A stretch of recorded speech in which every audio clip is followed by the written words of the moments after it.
from a fresh perspective resourcing. Welcome to our YouTube page. Today's video from me is all about retention. What is retention? Well, retention is holding on to something. I'm not sure what the dictionary definition is, but I reckon you can understand it from my take on it. How does that relate to us and what we do?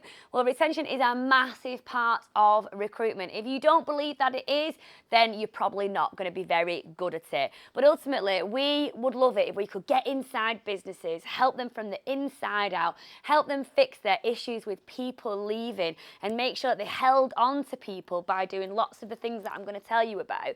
Then recruitment would be much easier, because people want to work for companies that hold on to their team, believe it or not.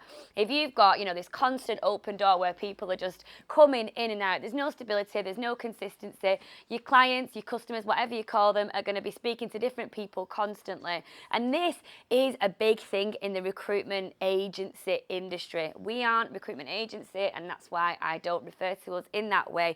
We are much more of a recruitment partner. But ultimately, the amount of people that you would sit next to when you're working in recruitment agencies who change because they're not treated well, or they're not paid well enough, or there's lots of different things that you can do to keep your team. But ultimately, it doesn't help you recruit. Now, everyone will need to recruit at some point. Every business will need to recruit, unless you're a one-man or woman band. And ultimately, if you get your stuff right internally, then it will absolutely help you with recruitment.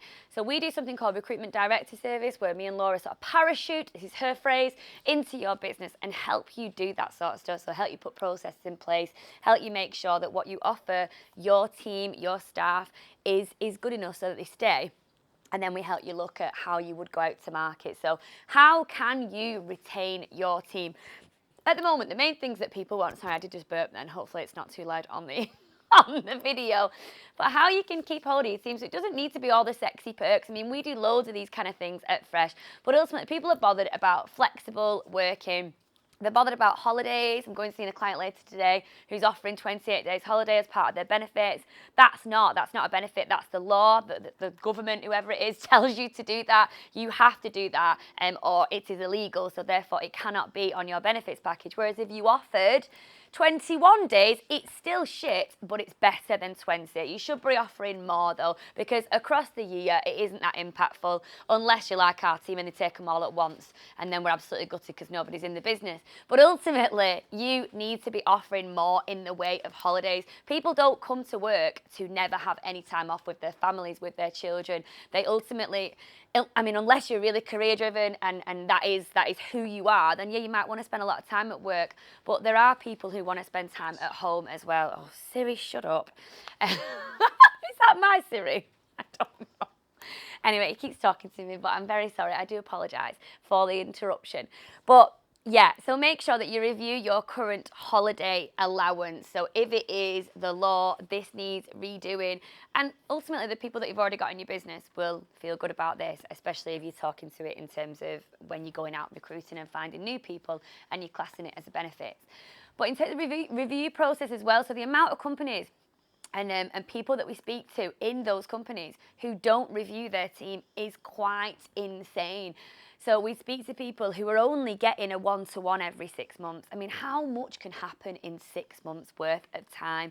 You've no idea whether your team are happy, whether they've got issues, whether they've got questions, whether they want to progress, whether just there's so many different things. And ultimately, if you don't sit down and have a one-to-one with them and ask them open questions about how they're feeling, where they want to go in the business, how the hell will you know? You can't just watch them across the office and think, oh, well, they look happy and therefore they must be, because that is just bullshit. So make sure that you spend time having one-to-ones. So when someone comes into Fresh, we meet with them, I think it's every 2 weeks, and then this goes to every 4 weeks, and then they have appraisals twice a year. So they have the probation after 3 or 6 months, depending on what role it is, and then they would have a regular appraisal every 6 months.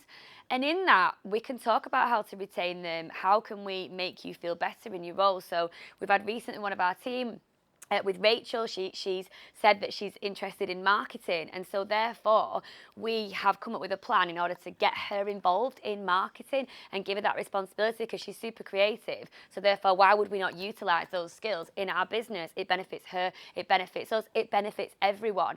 And there's no way, I mean, I didn't have that conversation with her. She was having a one-to-one with Vicky and Laura. And so as me across the office, I wouldn't have found that information out without doing that review process. So if you're not sitting down speaking to people, how are you going to find that sort of stuff out? And, you know, for example, if someone was thinking about leaving because they can't do a certain thing, but ultimately you've not spoke to them, how would you know if you can actually do that within your business? And the CSR element as well. So charity is so important to us at Fresh, giving back, using our platforms to benefit and help others and raise awareness is a massive part of what we do day in, day out. And so if somebody wanted to do something, whether it's, I don't know, a bungee jump or climb a mountain or whatever it is, it could be something more low key, they can do that with Fresh's involvement and help give back together. And so they're sort of hitting personal goals as well. Vicky, our manager, said she wanted to do a marathon in one of her appraisals with Laura, and so Laura was like, I'll do a marathon with you. I mean, I did say I would, and then I got pregnant instead. But they're doing it together, and then Cheryl's got on the back of it. Other people started running in the business, and that's got absolutely nothing to do with Fresh, but ultimately we want to get on board, we want to make people feel good, and it makes us feel good as well, and then everybody's happy. And then investment. So people want, and I've kind of covered this a little bit in what I've just said, but ultimately, if you've got progression routes in the business, are they easy to understand? Do people know where they can go, whether it's sideways, backwards, up, down, whatever it is? Are those signs and directions clear within your business? And sometimes you might not have a flow chart or a hierarchy or something, and that's fine, but it's in your one-to-ones, it's in the appraisals, it's in these meetings that you're having with your team where you find out where they might want to go. Because some people might have amazing skills and they might not be self-aware enough to notice it in themselves. And therefore, that's up to you as a strong leader, as someone who's inspirational and leading from the front, to point those out and help them get to where they need to be. And then obviously you've got all the other perks and benefits that comes along. So we've got office dogs, which is a perk for some people, not when they bark all day, which Lenny doesn't look like he's doing that right now, but he definitely does. He really does annoy us. But ultimately, it is a perk to have dogs in the office. We do lots of stuff on social media. We go out a lot. We do loads of team building. We do yoga. We do HIIT. We do dance. There's every kind of milk you can think of, this is a benefit. And so ultimately they're the sort of softer things that are much more cultural based that will help you retain your team, help those team members feel really, really good. And then when you go out to recruit, you've got a happy workforce that would sing your praises, that would write your reviews on Glassdoor, Indeed, the website, and social media. And you can use all this as part of your employer branding to get people into your business. But there's so much on retention. It's just, there's no point trying to offer someone brand new something that you are not offering your current team members. You need to review the processes that are internal and part of the day-to-day of your business and make those better, because if you can get people staying in your business, then that is going to help you recruit. As agency recruiters, you'd almost want companies to have bad retention, because it means that if you get them on as a client, that you could keep filling those roles. It's not like that for us. We genuinely give one about our clients. We want our clients to grow and be happy, and we want the people that we place there to feel the same.